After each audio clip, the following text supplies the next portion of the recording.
Si on peut taper sur le partenaire comme ça en version rapide ou quoi. Si la garde elle vous gêne, vous ne tracassez pas à venir là. Vous descendez, vous avez deux mains, voilà, on va au contact, on descend la garde. Okay, dans l'idée, si vraiment la personne elle galère en face, elle est débutante, vous enlevez la garde. Maintenant, ce que je voudrais, c'est vous allez, l'exercice est très précis, on peut taper sur le partenaire comme ça en version rapide ou quoi. C'est pas le but. Pour l'instant, vous allez juste pousser. Alors, c'est pas la finalité de pousser quelqu'un, mais c'est pour la distance. Donc je vais vous demander, par exemple sur les points directs ou les paumes de main, à chaque fois,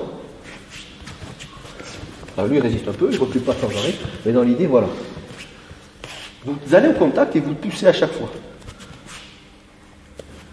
J'ai pas pris le plus petit là. Et vous regardez un peu ce que ça donne. Mais ce que je voudrais, c'est ça. Si vous êtes capable de pousser, de créer un déséquilibre ou un mouvement chez le partenaire, ça veut dire que vous êtes à bonne distance. Si vous faites ça, je ne vous dis pas que ça ne va pas faire mal, mais vous ne traversez pas vos cibles. Il y a une différence entre ça, qui fait très mal, et quelque chose où vous êtes vraiment là. Et là, vous vous dites, si j'envoie le paquet, là, je suis sûr de lui péter au moins une côte ou deux en rentrant dedans. Est-ce que vous voyez la nuance? Je ne dis pas que le fait de taper comme ça ne fera pas mal. Bien sûr que ça fera mal, mais vous ne traverserez pas. Qui peut le plus, peut le moins. Ça veut dire que vous êtes capable de vraiment traverser la tronche du gars comme ça. Après, c'est à vous de doser vos frappes. Donc, vous travaillez sur lui, main ouverte, poing serré, paume de main et compagnie.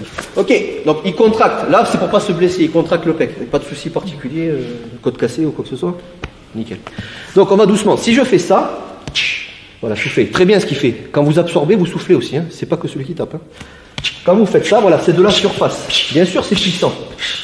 Je vais le faire qu'une fois. L'idée, c'est d'être détendu. Donc, ça, c'est de la surface. Ça fait très mal. Vous pouvez briser des côtes. Moi, ce que je voudrais, c'est relax.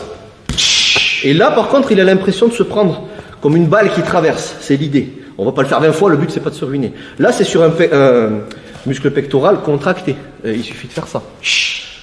D'accord? Ça suffit. Hein.